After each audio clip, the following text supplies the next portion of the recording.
Hey folks, we're going to go ahead and start up. I hope everyone has had a wonderful time thus far at our conference. Oh, that's wonderful. I'd also like to just remind everyone, if you're interested, at 3:30 we are doing the RIT Tiger Tank here, where you're going to see 5 teams present. But this time period is for our keynote speaker, and I just want to add a few points, is that it's always a great pleasure for me to introduce the keynote speakers, because our model here at the RIT Entrepreneurs Conference is really to bring in people from the RIT family, to bring in trustees and alums that actually have done well with entrepreneurship, technology, design.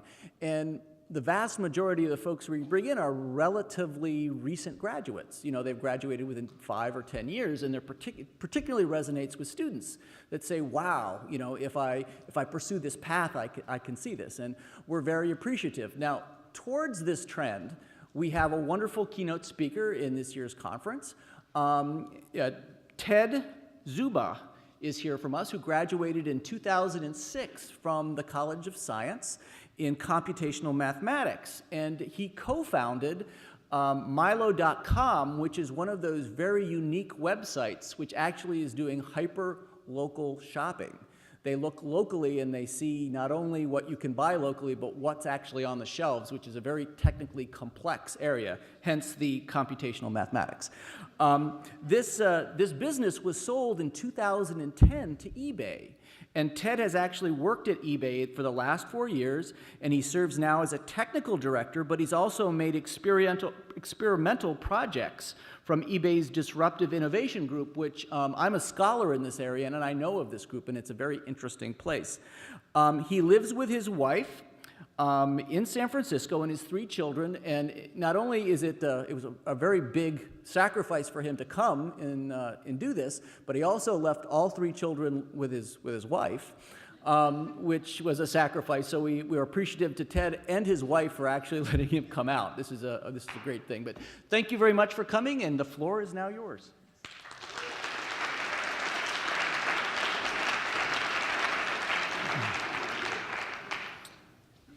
So thank you so much for the invitation to come back to speak here at RIT. I've been living in Northern California for almost 10 years now, and I really forgot how cold it was here. And I've been, I guess, feeling a bit nostalgic, but only really for a Nick Tahou's plate, which I just found out they closed the one that was close by here. It's, I don't know, unfortunate.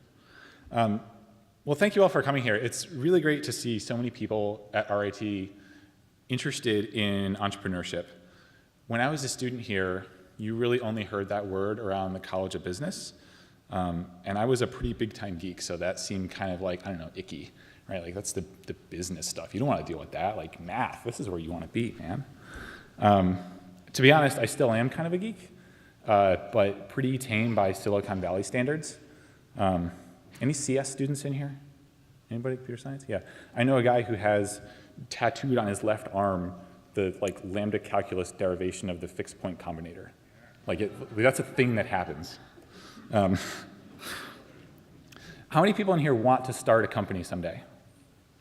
Okay, cool. Wow, that's a lot. How many have already started a company? Wow.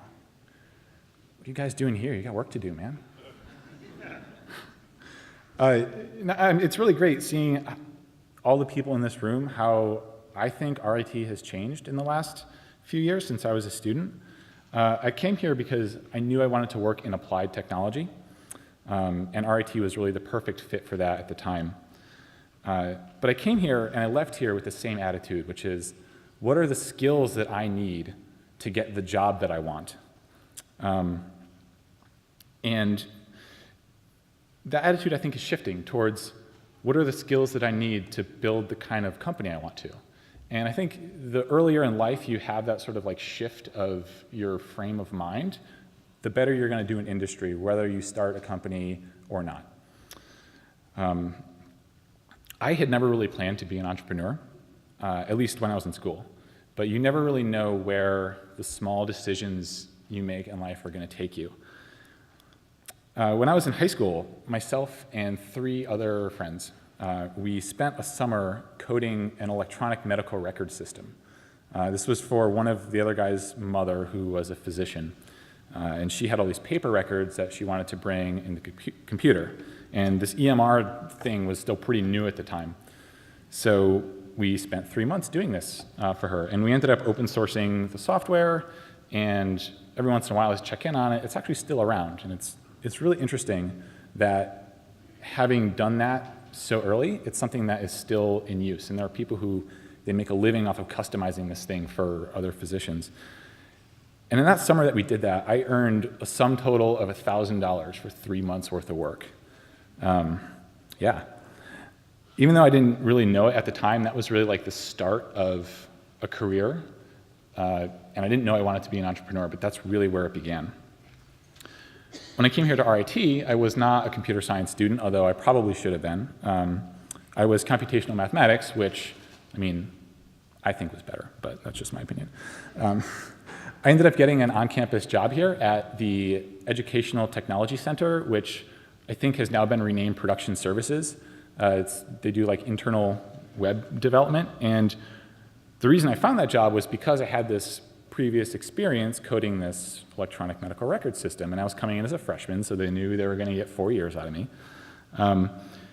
And it's funny, I worked in the windowless basement of the library, and the job really consisted of writing event registration forms for stuff like this. And it really made me question my interest in computer programming, because it wasn't really so much computer science as it was fixing really annoying browser bugs.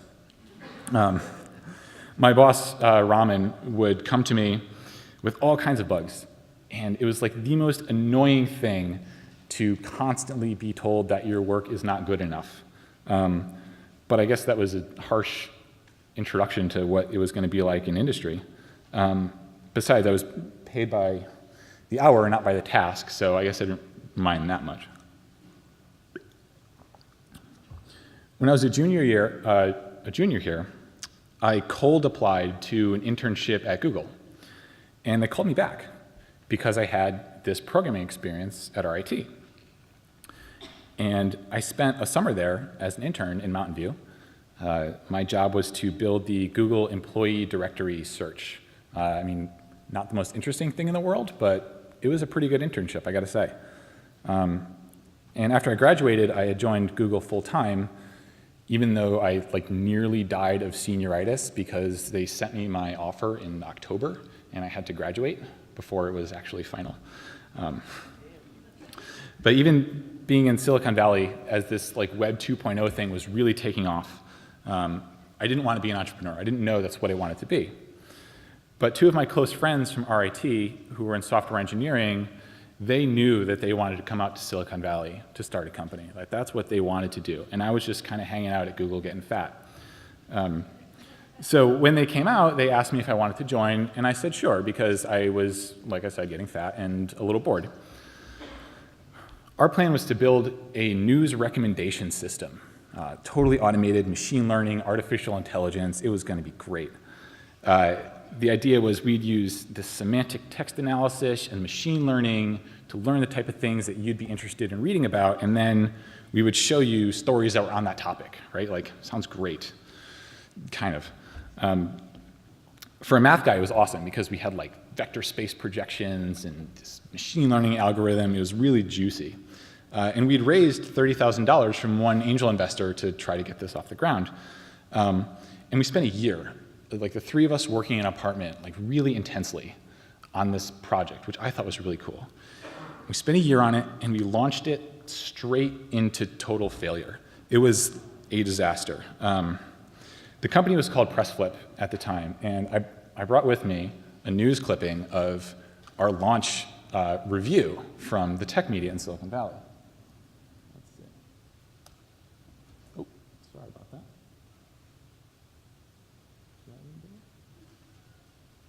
I guess not. The headline was, "PressFlip is a belly flop." So that's a shot to the old confidence, I gotta say. And around the time that was happening, my wife was pregnant with our first baby. So we were running out of money, and the company was totally failing. So I did the most logical thing I could think of at the time, which was join another founding team of another startup, obviously. There were two guys working in an apartment in Palo Alto, and they were doing something in e-commerce. And I got hooked up with them through a friend of mine who worked at Facebook. They didn't quite know what they were going to be doing yet, but it was like something in the e-commerce space. So I was like, okay, fine. They had already raised enough money that they could pay me for a year. And I figured, what the hell, it could be fun. Plus, it beats getting a real job. The three of us working together, we finally converged on this like local shopping idea. More and more brick and mortar stores were exposing this buy online, pick up in store feature to compete with Amazon. And to do that, they had to expose inventory data to the web. And we created Milo to aggregate all that inventory. And that's actually the picture that I have. So we'll show you where you can buy a bike in stock. It's actually on the shelf around you, physically. And we were really the first website to do that.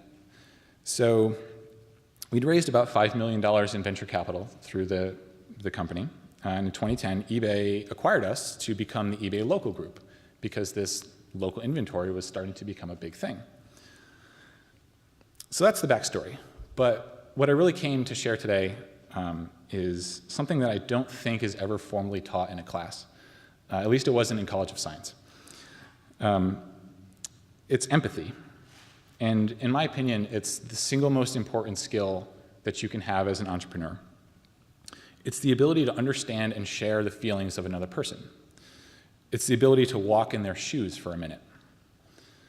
So all of you that put your hand up earlier about wanting to start a company, I'd like you all to think about the question of why you want to be an entrepreneur. Are you doing it because you want to change the world? Because you don't want to work for the man? Or are you doing it because you want to make a lot of money? There's no right answer to this. Those are all good reasons to do it. But think about that, and we'll circle back to that later on. So like I was saying, empathy is this ability to understand and share the feelings of another person. Developing a product is an exercise in empathizing with your customer. Have you ever heard somebody give you this advice, solve a problem that you have? If you understand the needs of the customer, then you know when it's right. So solving a problem that you have, you're empathizing with yourself as the customer. That's the best test of whether or not that this product is going to be a success, if you're the one who's using it. If you like to use it, then that's a really good signal. But that's a lesson that I learned the hard way. When I was working on that first startup with my friends, I should have known that something was wrong when I wasn't really using our product like at all. Neither were any of our beta testers, the friends and family that we invited to come help us develop this thing. But I mean, it was a cool technical problem, like good challenge. There's got to be some value there, right? Maybe no. It turns out that nobody really wanted to use an automated news recommendation system. We weren't meeting the user where they were. It was this catastrophic failure of empathy. All of the other news aggregators out there at the time were social, right? People submit the links, and people vote on them, and people comment them, because this consumption of news is an inherently social exercise, and we completely missed that, like just straight over our heads. We were approaching it as a mathematical exercise, but that's not what it was. And we could not step in the user's shoes. I mean, like pretty literally, because we weren't even using the product. But with Milo, that was a bit different. Searching for products in stock around you, like that's a problem that I've had, right? I need to buy something, I don't know where it is. Do I call around to the store? That's kind of like, why am I doing that? That's a waste of time. But it's really funny how we had started like chewing on this idea originally. It's a really good point to raise in how to empathize with your customer. So Jack and John, my co-founders, before I had joined them, they were working on this app to let people sell their used textbooks on Facebook, right? I mean, fairly common story, I think. But they invited some people back to the apartment in Palo Alto to look at it, to test it out. And I'm not sure how well that plays here in Rochester, but in Palo Alto, inviting somebody back to your apartment to beta test your startup is not at all creepy. It's totally fine.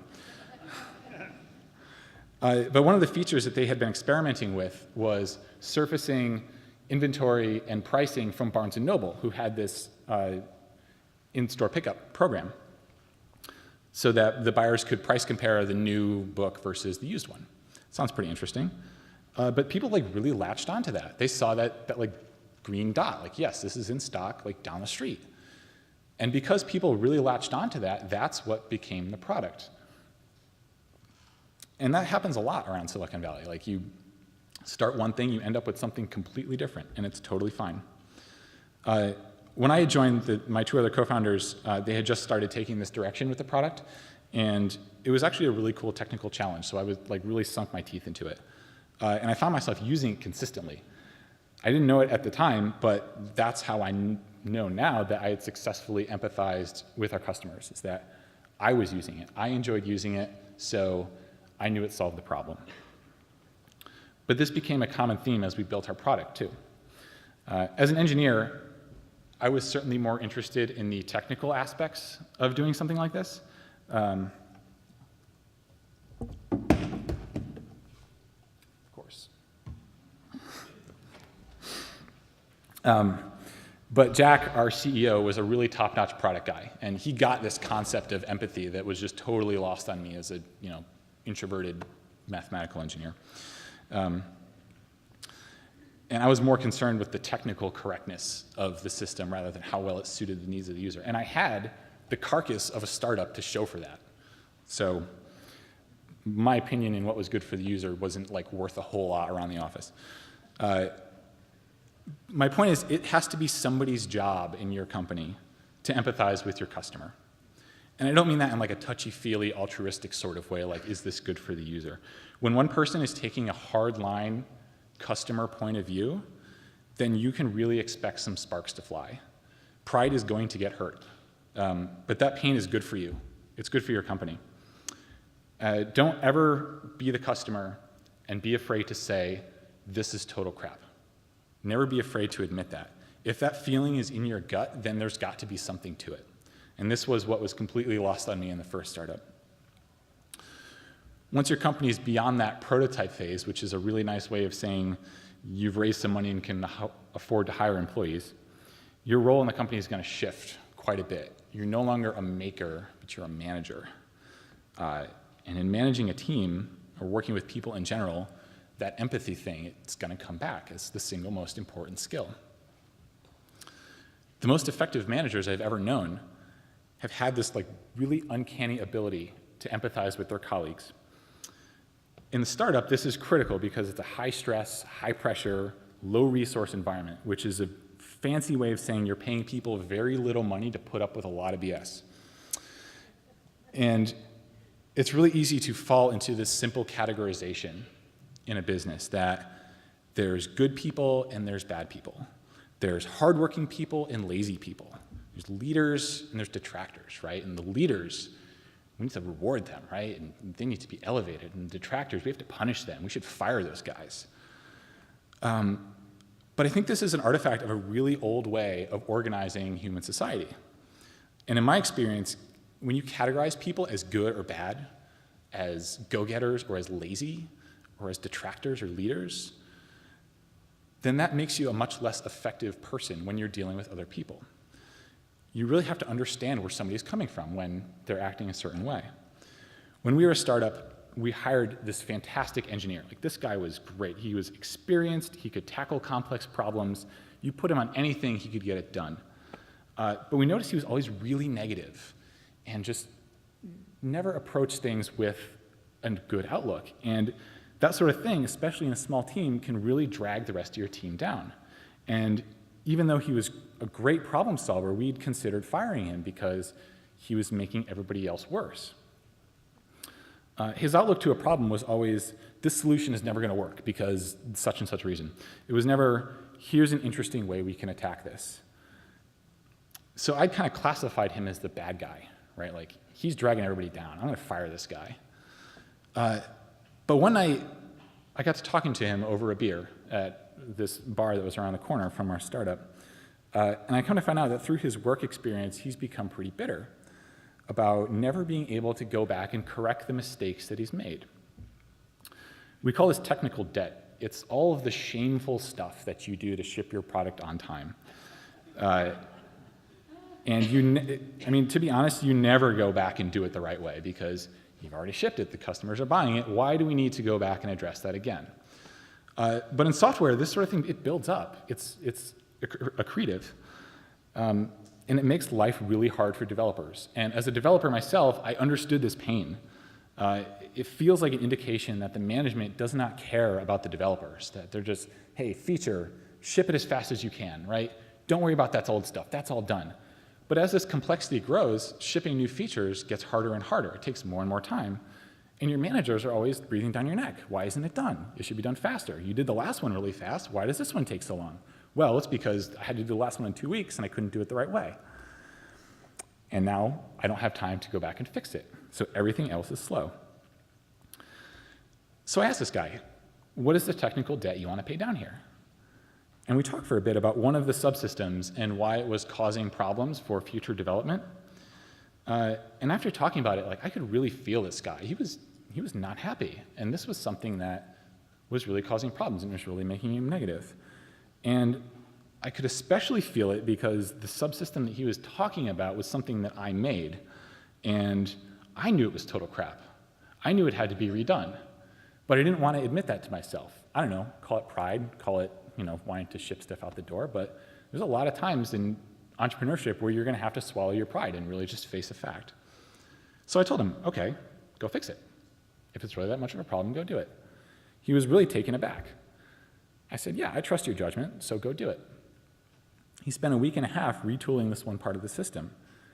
And he did a really good job, by the way. But after that, I could see a great positive change in attitude. He was much better to be around, much more good outlook. And that helped the rest of the team because he was a fairly senior engineer. This guy felt like he was in control of his own destiny after that, I think. And we'd gotten there because I was able to empathize with him. This doesn't just work with employees, though. Very early on, we were looking for ways to make our inventory checking code a lot faster because our servers had to call across the open internet to the merchant servers to do a stock check for an item. I mean, it's not a very interesting process, but it takes a long time because it's like traveling across the country. And that made our website really slow. So what we looked into doing was a pre-check of inventory levels once a day or so because we knew that they didn't refresh in real time and we could store this and serve it out of our own servers much faster. But the difficulty in doing that is that these stock checks happen on a combination of a product identifier and a zip code. And in the United States, there's roughly 48,000 zip codes. And if a merchant has 100,000 products that they stock regularly on their shelves, which is not an unrealistic number, that's 4.8 billion stock checks that have to happen in 24 hours. But we managed to slim that down quite a bit with some clever math. So you really only had to check about 100 zip codes to get coverage for most of the country. And given all that, 100,000 products, 100 zip codes, it works out to about 115 queries per second to the merchant server, which I don't know if that sounds like a lot, but that's totally tractable for any production web system. I mean, at least so we thought at the time. So I wrote this program that we were going to try on one of our merchants whose servers were pretty well behaved comparatively. Since we're on camera, I can't say who it was, but it's probably worth mentioning at this point that we never had permission to do any of this stuff as a startup. We were a 3-person team in an apartment. We couldn't go out and call up Best Buy and say, hey, can we have your inventory data? Because they would say, hey, no, and send us on our way. So we just did it. We went out to the web, we figured out how to reverse engineer their systems, and we did it. So, I mean, keep that in mind, that nobody ever told us we could do this. We didn't have any contracts in place or anything. And we actually had to jump through a lot of hoops to make this look like it was just regular web users calling our system because they would block this automated stuff. It was a lot of fun. As an engineer, as someone who's, I don't know, maybe a little nefarious. Like, yeah, that's a cool task. So I wrote this program in the morning, and I finished it at about 11 a.m. And it took me a little bit to get it sent out to a data center that had enough bandwidth to handle that kind of traffic, to run at full speed. So by the time I finished up, we were all hungry, and it was time to go to lunch. So the three of us, me and my two co-founders, we went out to lunch in Palo Alto. And maybe 30 minutes later, I'm like mid-sandwich, right? And our CEO, Jack, gets a call on his cell phone. And it's somebody from the data center where we lease our servers from. They say they had to shut us all down because of an abuse complaint from a remote network operator. And he gives me the eye. He's like, is that you? I'm like, yeah. So lunch over, time to go back to work. We get back there, and we find out that the information security people at this merchant that we were crawling, they thought it was a hack attempt. What had happened was they hadn't properly balanced the load in their subsystems. So while we were whacking on their website with our script, that was like sending all of this load to their production inventory database and totally overtook it, which meant that none of their retail point of sale systems across the entire country could make a sale for like 15 minutes.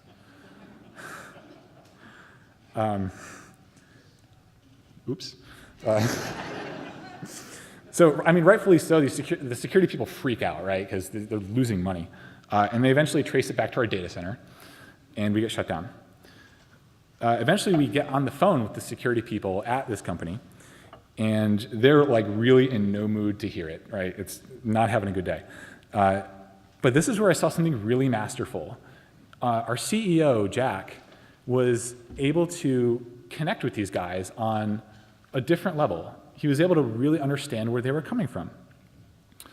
He apologized, of course, explained the situation, explained what it is we do, and how the point of our company was to send them more in-store sales.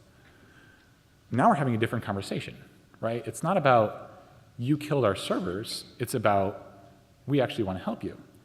And the security people, it's not their job to do this sort of thing, so they put us in contact with some business development people.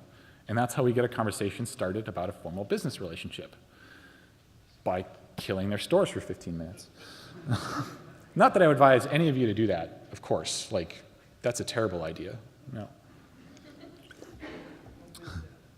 Biz dev, yes. Everything through biz dev. But all it really took was this understanding of where these security people were coming from. Because we could have gotten into a fight with them, right? We could have gone tit for tat. We could have tried to evade their detection, or move to another data center, or do it slower. But that's not how you make progress. Their job is to keep the system running, obviously, but we'd found this empathy for them. There's another little sort of important subnote to that story, which is that it is far easier to ask for forgiveness than it is to ask for permission. We're not bad guys. We weren't malicious. We weren't trying to kill their servers. We succeeded when we sent them more business, and they got that. And I think when people understand your intentions, they're much more generous to you, especially if you're asking for forgiveness, which we did a lot. That's not the only time something like that happened in our company history, but that's the most fun one. This type of human connection, this helps you raise money too. The venture capitalists, I mean, yes, they are people too, even though it doesn't seem like it sometimes. They're accountable to their limited partners. They have bosses like everybody else. They want to show a good return because they've gone out and they've raised money for their fund. Entrepreneurs like to joke about VCs. So you have a founder and a VC who are walking down the street, and the founder spots a $20 bill on the sidewalk. He bends down to pick it up. The VC looks at him and says, "Whoa, what are you doing?" The founder says, "I'm picking up 20 bucks." And the VC says, "No, it's a counterfeit. Don't do it." The founder says, "How do you know?" "Because if it was real, somebody would have picked it up already." I mean, there's some amount of reality to that. I mean, maybe a lot, but the investors, they spook easily, right? Nobody wants to lose money, obviously. But the single most important thing that you need to raise money is not like a demo or a flashy product or like a portfolio of patents. At the early stage, the most important thing you need to raise money is this inner confidence. Because people who are investing, they generally invest in people over ideas at the early stage. And it's expected that your idea is going to change as you learn more about your market. They're not looking for your ability to execute on plan A. They're looking for your ability to get from plan A to the plan that works, hopefully before you run out of cash. For example, YouTube actually started as a dating site called Tune In, Hook Up. Seriously. When they invented this technology to play videos inside of a browser in a way that wasn't completely awful, incidentally, because they wanted people to have video profiles for their dating site profiles. But eventually they decided it was good for general purpose videos, so therefore, $1.65 billion later, Google owns YouTube. But what Google doesn't own is OkCupid. So you never know where your ideas are going to take you, and it takes a lot of experimenting to find them. But it really takes an inner confidence to execute on that, and that's what investors are going to be looking for. Of course, you have to make a business case, right? You need all the graphs in your pitch that go up and to the right, because that's what you want to see. Bonus points for like the dotted line, right? You have like this solid line of like, here's all the users we have now, and the dotted line for the trend line in the future. Like, yes, of course that's going up and to the right. You need to be able to speak their language, stuff like CapEx and option pools, but you can learn all the language you need to know to like talk fluently about that stuff in a weekend with a good business textbook. And when you step into those investors' shoes, you want to see that they trust the person that they're giving the money to. They need to trust that you know what you're doing. In the pitch room, you get this like standard barrage of questions from an investor. My favorite one is, what if Google decides to do this, right? They can put 100 top engineers on it tomorrow. You're 3 people in an apartment. What can you do? But a question like that, it's a trap. Don't ever answer that directly. There's no way to answer it directly to anybody's satisfaction. You have to like step around it cleverly. If you've ever noticed when a politician answers a question, like a really pointed question, and they never actually answer it, they're just kind of like walking around it.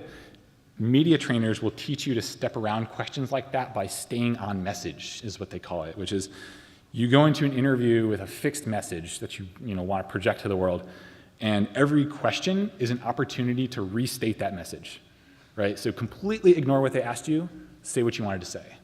Like, that's how CNN works, and that's kind of how investment pitches work. So in the pitch room, your message is going to be, I assembled this top team, and we all know what we're doing. So when they ask you, what if Google does it, that's not a test, that's an opportunity. Restate your message. I'm not too worried about Google. They're a big company. They can't move as fast as we can. Google hasn't been able to keep up with small teams in the past, and we have the small team of experts in the field who are going to tackle this problem, right? That's not tactical.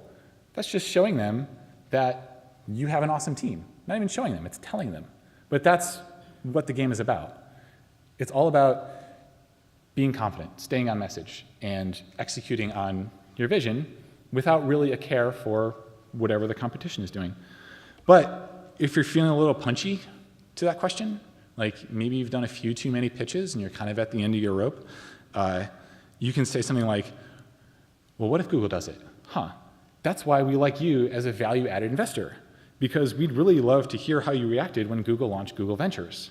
But the pitch kind of like ends after that one. Never done that successfully. But incidentally, this actually happened to us. Once Milo had gained some traction, Google got interested in this local inventory thing. So this was the headline. Google cuts Milo at the knees with its blue dot specials. That's not good if you're raising money, man. You don't want to see that in the media. That's terrible. Right? So Google had surfaced this local inventory data, not from us. They were going out and getting it themselves. I couldn't let that stand. TechCrunch had published one of my off-the-cuff Twitter statements about this launch, and I guess that's a harsh lesson in what happens when you state things publicly as they become public. So I said, and they put this in their article. I said, Google product search has availability for 5 retailers versus Milo's 49. Super cool web service, bro. And we decided to take this a step further. In retrospect, I'm still not positive that what I'm going to show you guys is a good idea. but it really seemed like it at the time. So our response was, we took this picture in front of our office of all of our team saying, "Cool story, bro," holding up our thumbs. Yeah. It was my idea, and I talked our CEO into it, and he was like really hesitant, but I said, no, we can't let this aggression stand, man. We gotta do something about it. But I mean, that picture actually has some significance. Our office, where we're standing in front of here in Palo Alto, this was Google's first office when they like moved out of a garage. So here, you can kind of see, like, so we're on the left and there's Google on the right, right? So, you know, kind of tongue-in-cheek. I'm hoping that the executives got it. I mean, maybe not because they didn't acquire us, but whatever.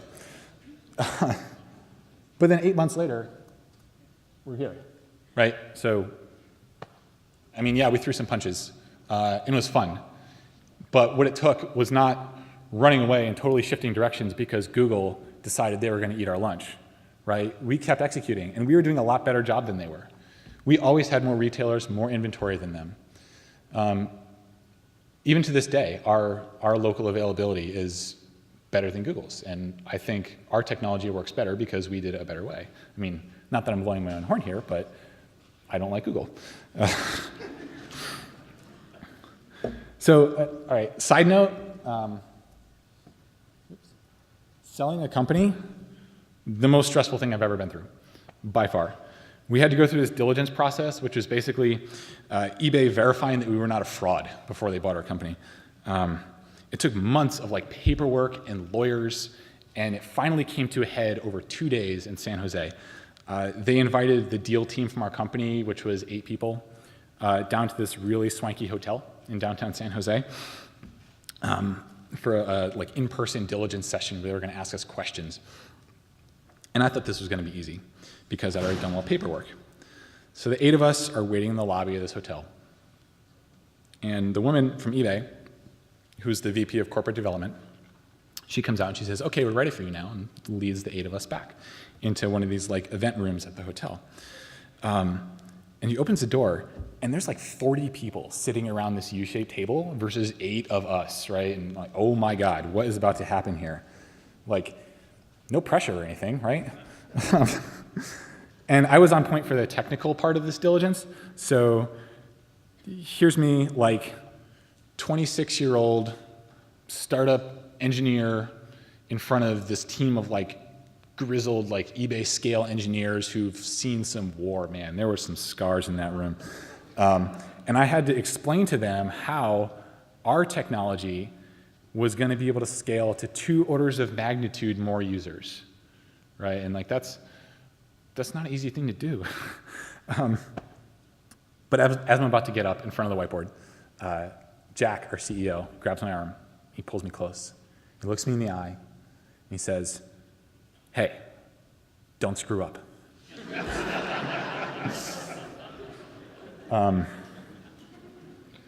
But I guess I did all right. But in programming, that whole business story, that's what we call the happy path, right? That's where everything works out. There's no errors you have to account for. But that's not always the case. As an entrepreneur, you have to internalize that the default trajectory of a startup is failure. It's your job to like keep it off that trajectory. And internalizing failure is not easy. You have to be aware of this all the time, but you can't be afraid. That's the point. It's really important to be able to empathize with yourself when things don't go right. You're going to make mistakes, sometimes catastrophic ones, right? That happened to me.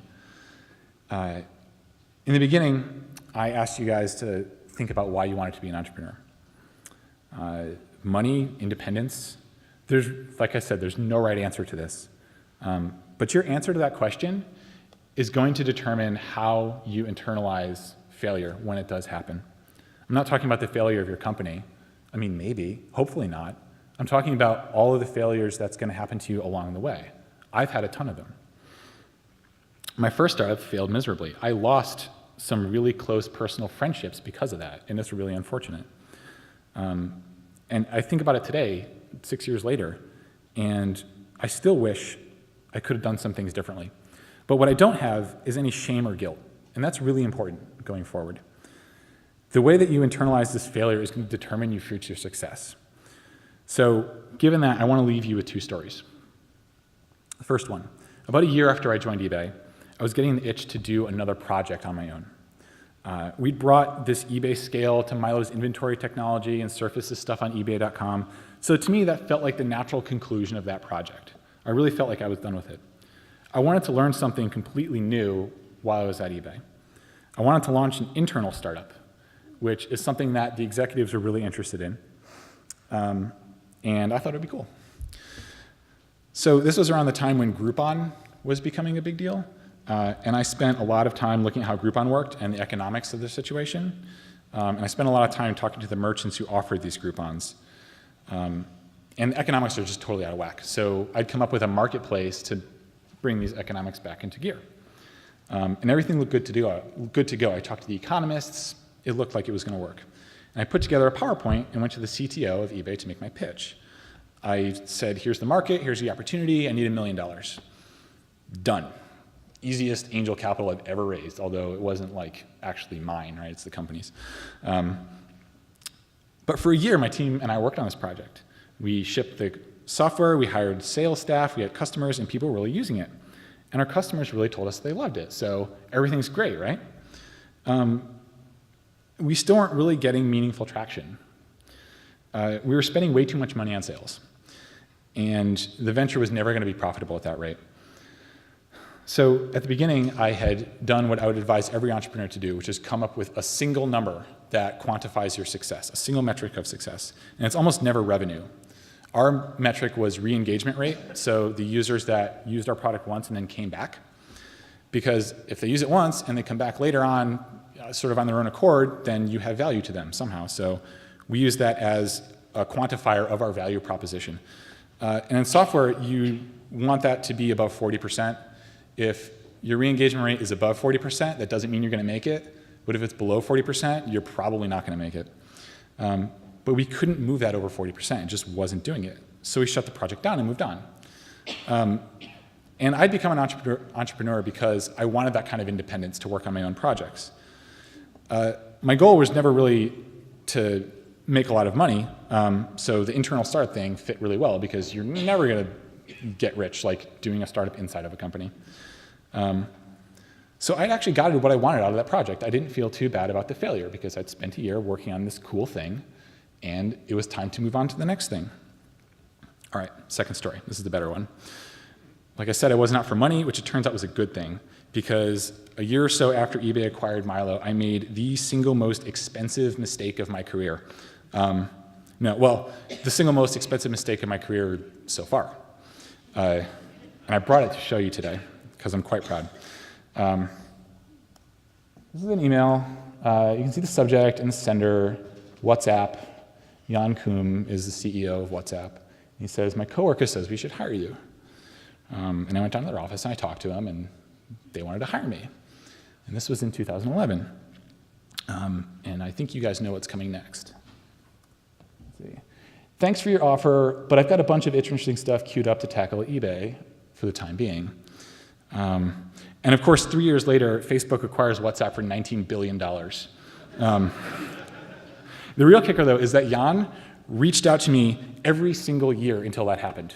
So 3 times I said no. That's expensive. A similar thing happened with a different company. One of my co-founders, Jack, says, hey, there's this cool company in Palo Alto doing commerce. You want to go talk to them? They need some technical advice. Nah, I'm busy. That turned out to be Pinterest. Oops again. But these sort of things can drive you nuts, right? Like, if you're out for money and you miss an opportunity like that, that's going to eat you up inside. But I'd never evaluated these through the lens of money. I'd evaluated these through the lens of, I want to work on something interesting. Join an established company that's already doing stuff? No, no, not interested, no thanks. But that's what I want to leave you with. Think about why you want to do this. There's no right answer and there's no wrong answer. But when you're staring into the face of this seemingly impossible difficulty that you're going into, there certainly is a right and a wrong attitude. Thanks.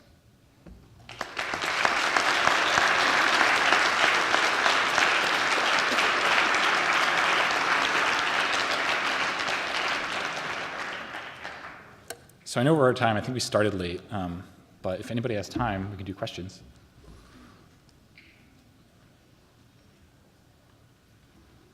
No? Yeah, question. Yeah, let's know that after eBay acquired Milo, how did they integrate it? What your function there? So the question was, after eBay acquired Milo, how do we integrate and what was my function? So I led technical teams to do this integration work. We had to pick up all of our software out of our data center and move it into eBay's data center and start porting to some of their platform. It took about a year to do that. You know, there's a lot of talk around, you learn in Silicon Valley because they have an attitude of failing and failing fast. What can you tell the group about that kind of mindset for many people on the East Coast? Yeah, so the question is, in Silicon Valley, there's kind of an attitude of failing and failing fast, and what can I tell East Coasters about that attitude? I'm actually from Connecticut, so I understand where this comes from. The idea is, like I said, it's not, your objective as an entrepreneur is not to execute plan A, right? It's to get from plan A to a plan that works. So you're looking at this business process not from, I'm going in this direction. You're one level up from that. You're saying, we're going to try this, and we're going to see how that works, and if not, then we're going to try this. So the problem that you're actually solving is finding the thing that you should be solving. Question, in the back. Why did I want to be an entrepreneur? The real reason is that I wanted to work on things I thought were interesting to me. People do it for all sorts of reasons. Some people want to make a lot of money. I think that's totally fine. Some people want to change the world. I think that's awesome. But for me, I was tired of being told what I had to work on. Thanks. More questions? I mean, yeah. So you're talking about your transition between being an engineer and being very focused on the development to being a manager. How did that feel and how did that process go? The question was, how does it feel to go from being an engineer to being a manager? It hurts. I'm not going to lie. It's not easy, right? Because, I mean, we're at RIT, right? We're all technical people. You like to have your hands on the gear. And you like to think that you know how to do it, especially in software. You're like, no, you guys are idiots. We're going to do it this way, right? But being a manager is all about cultivating trust. And that's difficult for somebody who's been an engineer to do, especially if you're really familiar with the technicals. You have to be able to trust other people to do it for you.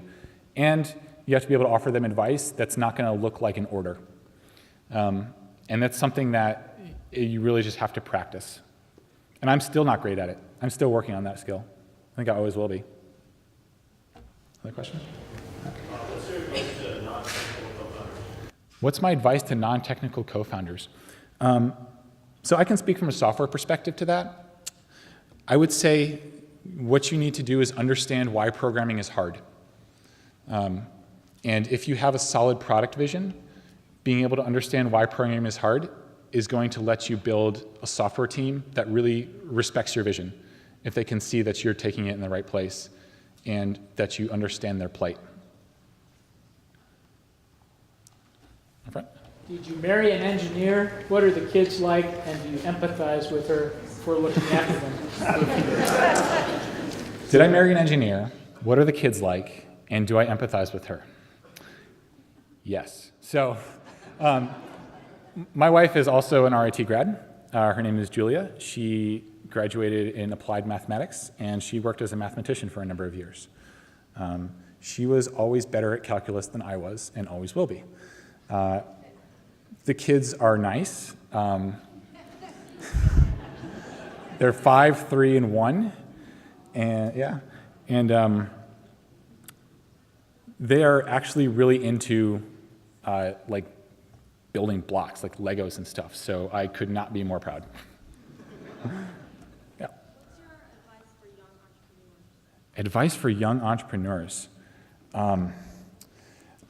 I would say find something that you really want to work on, some problem that you think is worthwhile, and work on it. Don't worry about what it takes to make money off of it. but you have to be passionate about whatever it is that you do, or you're just going to get sick of it. Yeah. Should we assume if you leave eBay that it's going to be sold for about $100 billion? I don't know how I'm supposed to answer that one. I mean, right? Like, is there anybody from the SEC here? Maybe. Yeah. Did you ever wrestle with any fear? Did you feel fear of failure? Did I ever wrestle with any fear? Yes. Every single day. You know what it is? It's being able to introspect your own emotions, to understand why you're afraid of something, and to be able to reason about it. Fear is always a good motivator as long as you don't let it completely take you over. And when you have a team, you really have to show that team your resolve as a leader. And that's difficult to do. It's difficult to like grit your teeth and say, oh my God, Google just launched a competitor to us. Like, yeah, that's scary. But we just kept doing what we were doing. We kept our heads down on the problem that we were solving, and it ended up working out. So it's difficult not to let fear paralyze you, and it's definitely a learned skill. Yeah. When you were initially putting together the team of entrepreneurs, and obviously you have a level of expertise technically, and I'm assuming the CEO, the person who was the CEO, is a great leader or a good leader.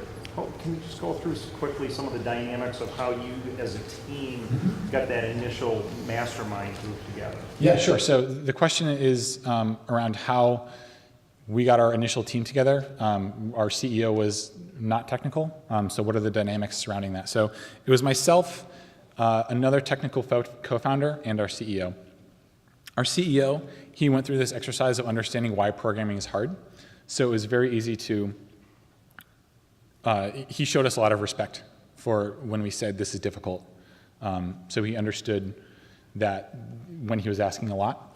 The dynamics, I mean, sometimes I will admit it was not easy, right? You have 3 people in an apartment in a very high stress environment. You don't have a lot of money, you don't have a lot of resources, and nerves do get frayed.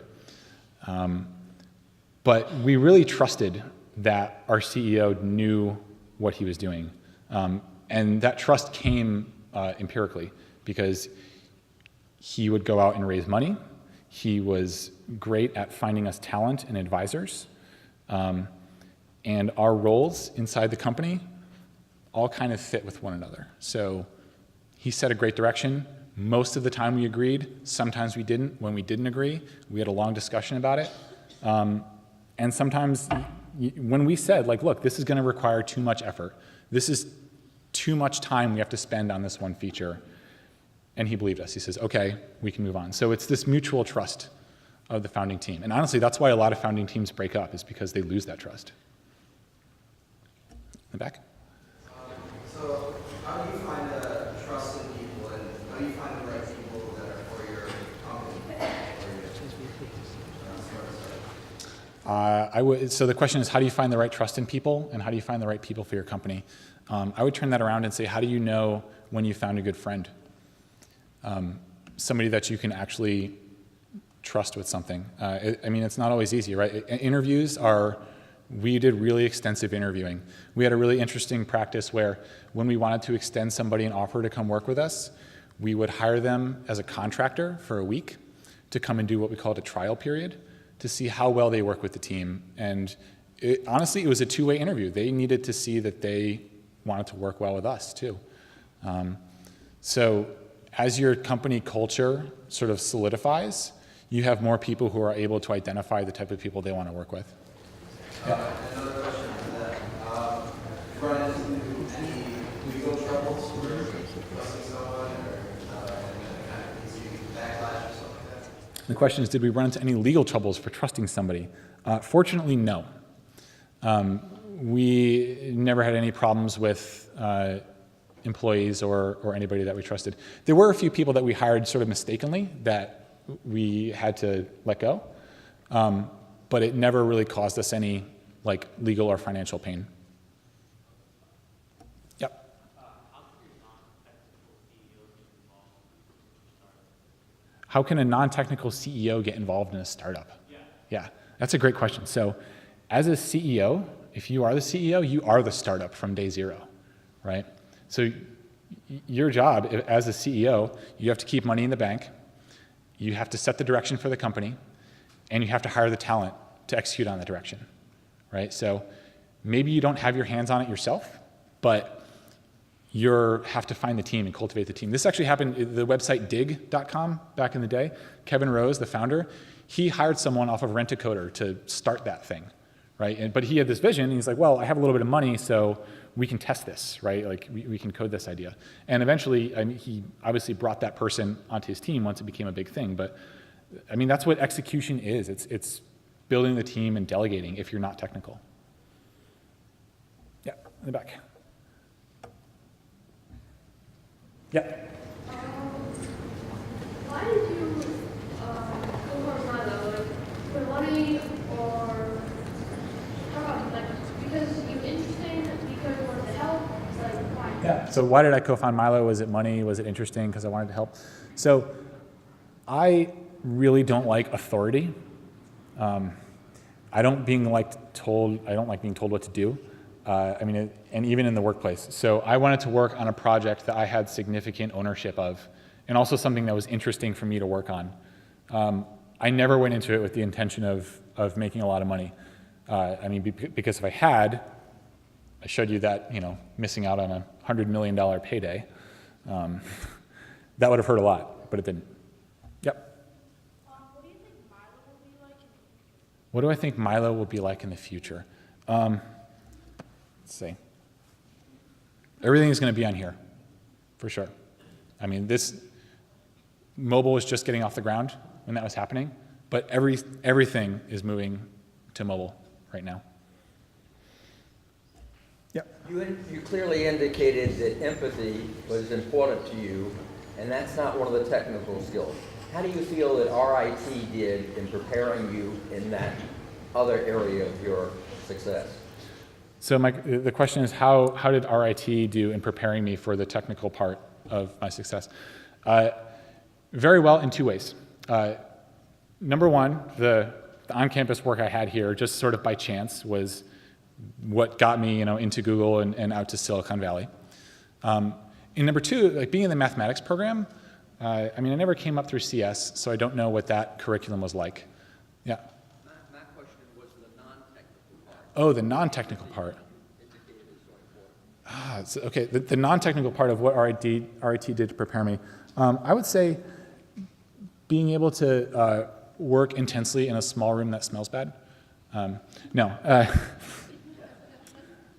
So it's really important to know the type of people that you can agree with in a professional capacity, right? And these are the types of people that become your friends in class, right? The people you study with, the people you work with all the time. And that's a sort of skill that you learn inherently by being a student, because learning is never just you versus the class, especially at the higher levels. There are like teams of students. I remember in abstract algebra class, right, like studying for that was a total team effort, and the test was like a take-home that was 8 questions that you had 2 weeks to do. And obviously you're not allowed to work in teams on the test, but it really helped to be able to like bounce concepts off of one another and know the type of people who are willing to help you with that sort of thing. I have a question. How do you balance being a manager role or also not liking authority? How do I balance being a manager role and also not liking authority? Wow, that's really introspective. So when I say I don't like authority, I mean I don't like authority that I don't trust. I do a lot of work in choosing the people that I want to work for. And right now, the people that I work for are people that I really trust. So I know that decisions that are made above my head, I believe in those decisions, and that's what's the most important part. Yeah. So for the Bible, would you have just like corporations on there, or do you have like the mom and pop businesses too? So for Milo, do we have just big corporations or do we have the mom and pop businesses? That was one of the earliest decisions we had to make as a startup. We started off with the big companies because they were the ones who had the capacity to surface that inventory. And if you get Walmart, then you have every state in the country worth of coverage. So our strategy was to get the big companies, the big box, the Walmart, Best Buy, Target. And then once you have that user traction, then you can go start selling to the mom and pops. But that's a much harder sell. It's very capital intensive because they don't have the IT infrastructure to do that. They're just now starting to be able to do it.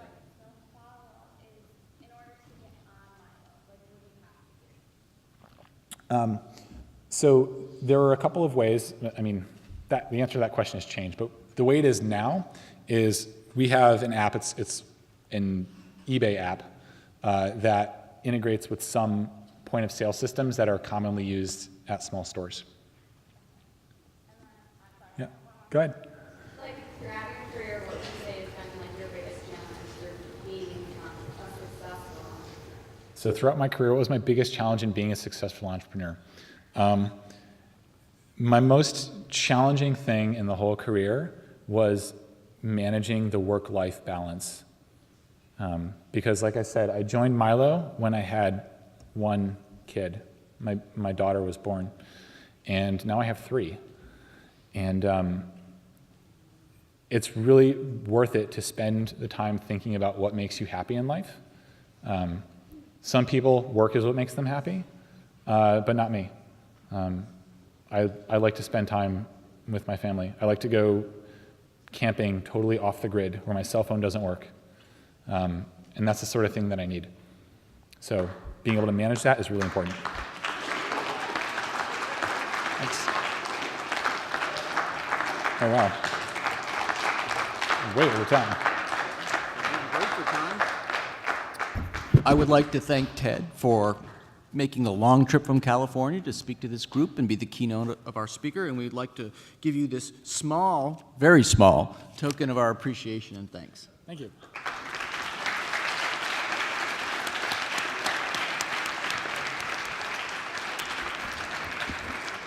A couple logistical issues. There's been some changes in the next session. The ABC Shark Tank event will actually be here in Ingle, and the Exploring Customer Discovery process, which is a review of NSF's I-Core, is going to be in the Bamboo Room, which is upstairs, and there'll be people outside if you need information about where to go. Thank you very much.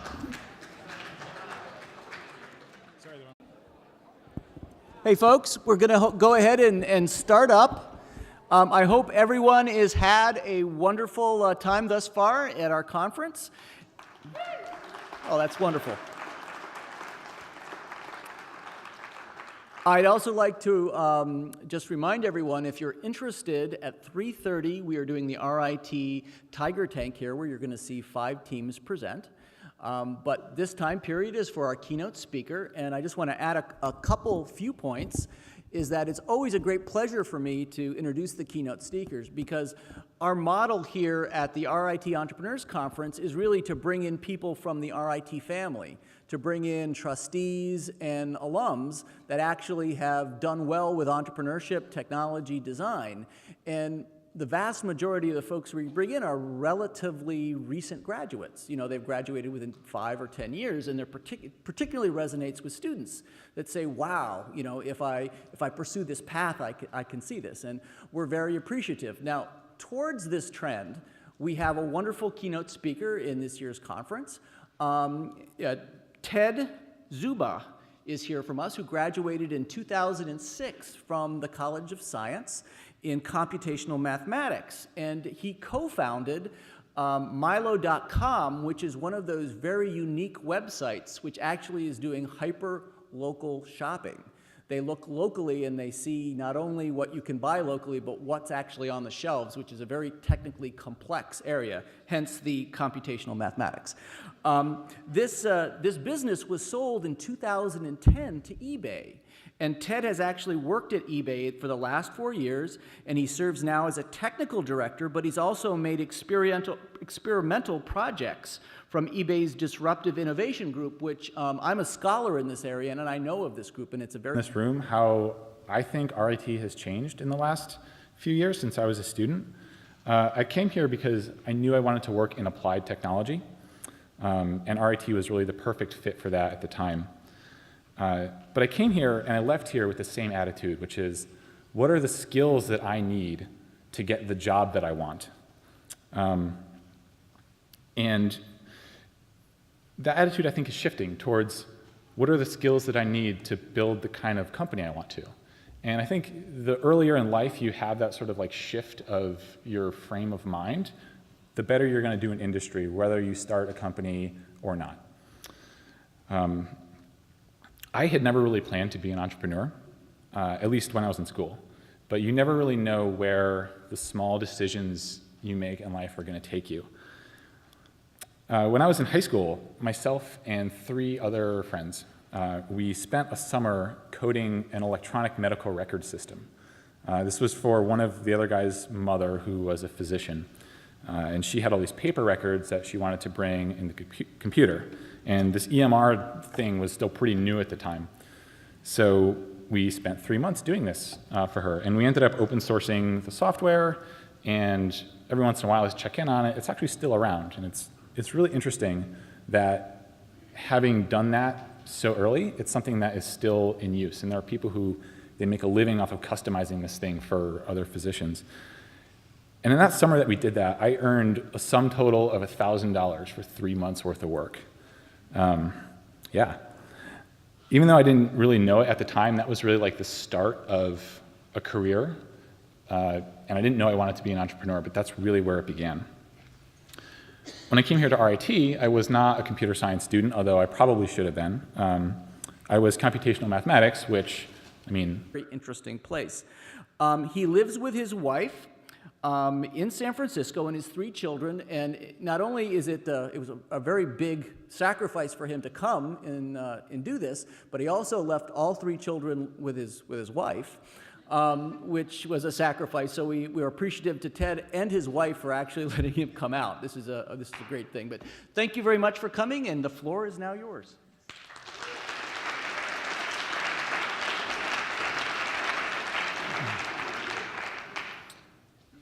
So thank you so much for the invitation to come back to speak here at RIT. I've been living in Northern California for almost 10 years now, and I really forgot how cold it was here.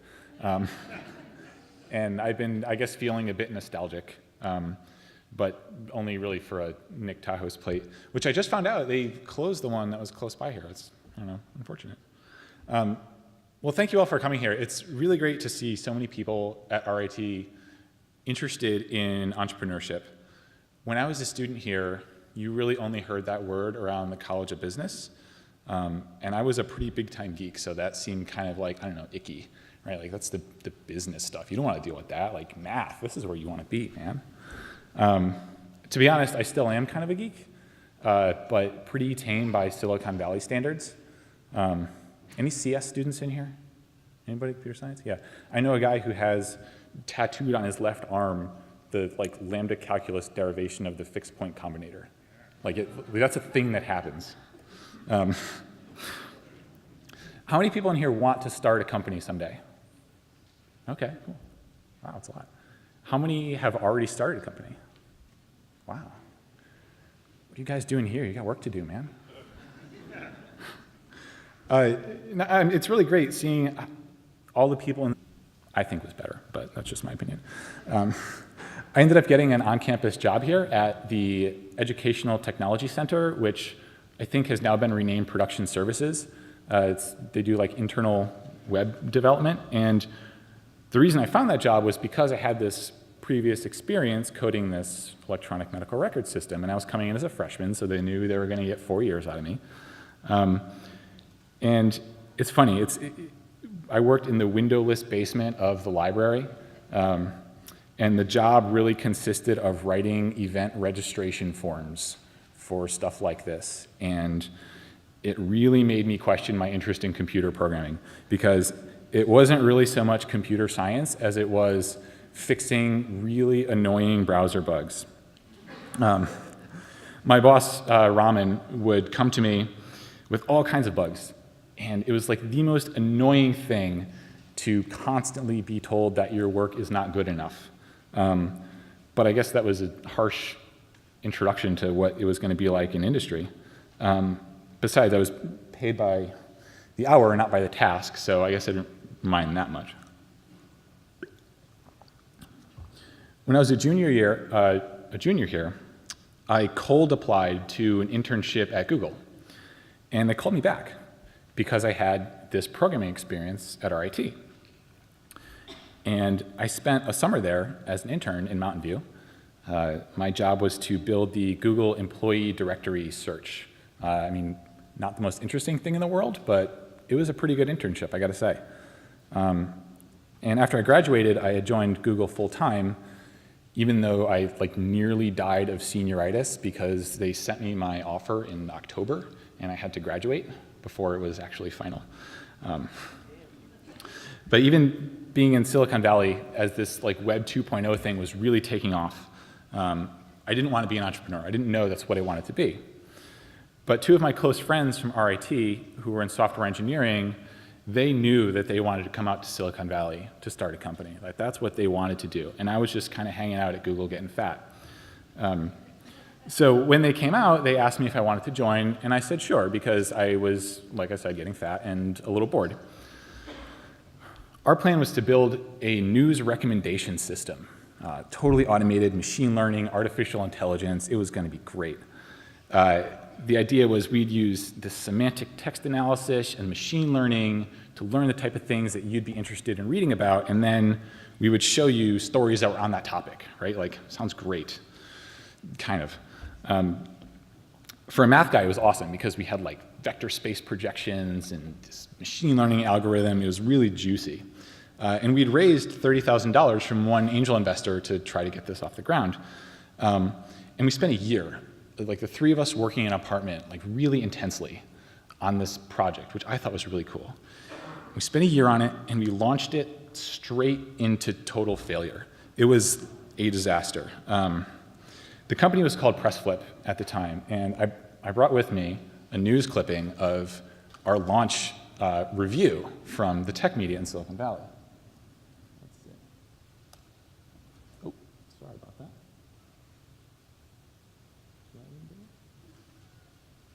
I guess not. The headline was, "PressFlip is a belly flop." So that's a shot to the old confidence, I gotta say. And around the time that was happening, my wife was pregnant with our first baby. So we were running out of money, and the company was totally failing. So I did